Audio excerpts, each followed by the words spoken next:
Your hand, brother, is pack hand. Random thought, guys. I don't know if anyone else has let me say, a problem.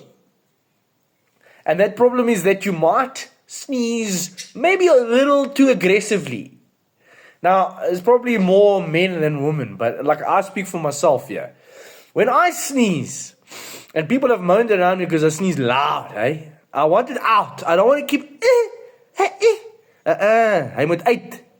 But when I do that, I unfortunately unleash some sort of impact that feels like my spinal cord is being ripped to pieces, okay? It shoots through my entire body. The hip goes into a spasm, and it feels like someone sucker punched me. Who else? Anyone?